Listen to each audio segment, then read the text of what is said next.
Hey everybody, and welcome to another Loading Ready Run Fan draft-ish, except not actually a draft because it's sealed this time because Magic Online pre-release. But I'm calling it a draft anyway because, branding.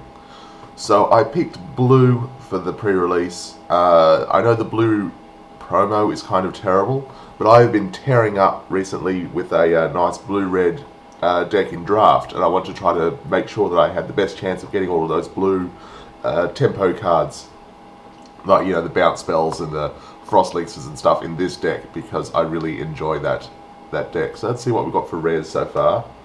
I have 2 Pain Lands, which is neat value-wise, but I'm not sure how well it's going to help me with the deck. I've got this horrible card, which we'll just have to see whether it's actually playable in the deck after I finish building it. This is pretty awful. This is pretty sweet. That I really want to try to play that if I possibly can, and that is just a bit too expensive to work. So let's see what we've got in each colour. So in white, yes, you're a card, you're definitely cards. That is definitely a card. I'll sort this by colour as well. Gain 3 life, no. I think first strike, yes, sure. No, yes. What's this one do again? Raise the alarm, Swift Claw. It doesn't look that exciting. This is pretty nice though, so if I'll leave this down here just in case that turns out okay. No. Peel for reality. That is exactly why I'll try to pick blue, to try to get as many of those as possible. Welcome turn. Tinker, barrier, links. What are you? I'll pull that down in case we're in blue. Yes, definitely. Counters, no. And maybe if we've got something good to copy. Alright.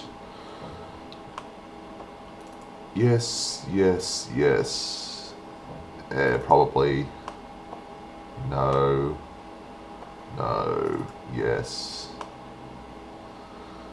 Keep if opponent lost. No. Maybe. Definitely. Sure, why not?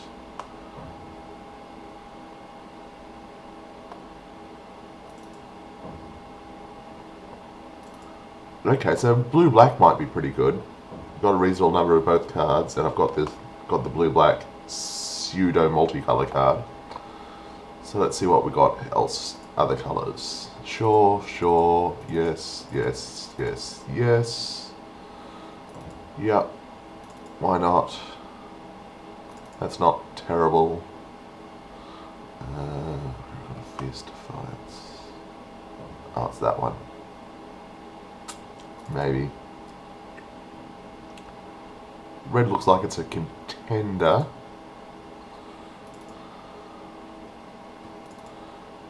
Green is not looking that exciting so far. Yeah, that's just not happening. And in other news, we have Sentinel, which is probably not making the cut, but we'll see. So yeah, white is definitely looking out. Sad about the Spectre Award, but you can't run all of your bomb rares. That would just be insanity. We have a Shivered Reef, so we can potentially just splash Lightning Strike and Inferno Fist, and the rest of this I'm not too sad about losing. Like things like the Marauder and the Generator Servant are, they're not bad. My Marauder's pretty good, but none of these are like trying to drag me into red, whereas these two I'm perfectly happy about splashing. Inferno Fist loses a little bit of value if you don't have double red, so you can't just play it and sack it immediately, but it's still pretty good as a card. So let's see what we have so far. That is a curve, right? Creature separately. Yeah, that's a perfect creature curve. Yeah, we just play everything on turn 3 and nothing else matters.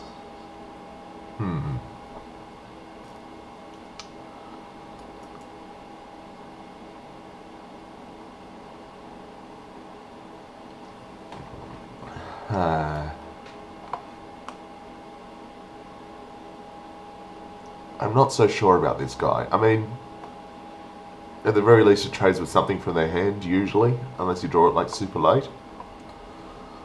But doesn't really have a lot of impact beyond that. But on the other hand, having like, this is our only card before turn 3 that can actually block on the ground might be a little bit awkward. Like, if I just cut this, then we're basically just saying I'm not going to play anything before turn 3 90% of the time. That seems a little bit awkward. Maybe we do want to go red just because it has all of those 2s, the Marauders, the set generator servants, just for curve reasons. Or is there anything else in black and blue? Not really. That's not a creature, that's not a creature, that's the card we just cut. These are pretty terrible, and then there's Research Assistant. What's its stats? That's a 1/3. No. Yeah, so this curve is awkward. Have essentially nothing that I would want to run the Pretender for, so that comes out. And we're down to 22 cards. So I guess the cat would come back in. I've played better decks.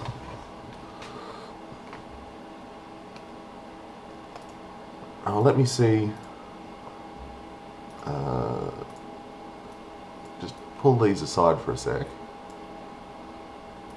And let's see what we have in red. It was Paragon, Broodkeeper, Enforcer, Rough Rider, Marauder, Servant. Maybe a Bolt. Sliver for numbers, and like Gargoyle Sentinel. Let's see what that looks like.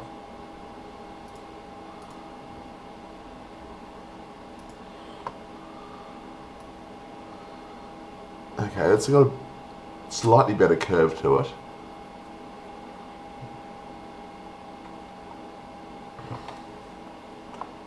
But this would have to come out as well.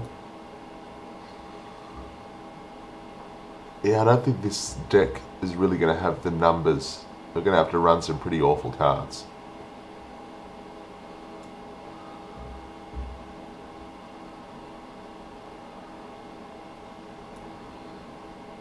And I think black-red is going to be even worse in that sense, because when I laid it out, blue definitely had the most, and black was a bit less than that, and red was a bit less than that. So blue-black has our best chance of hitting a playable count.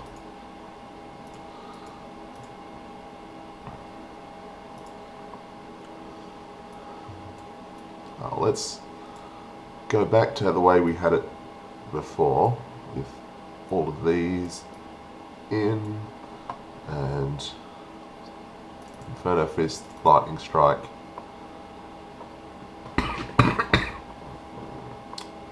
Are any of the other red cards worth splashing, or is it worth just going straight up Grixis?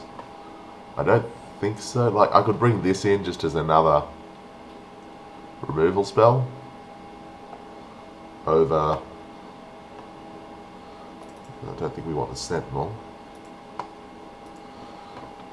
Actually, do we want the Sentinel? What would it be over? Definitely not any of the cheaper creatures. What we're looking for, creatures. There we go. I could run it over like Assistant or something.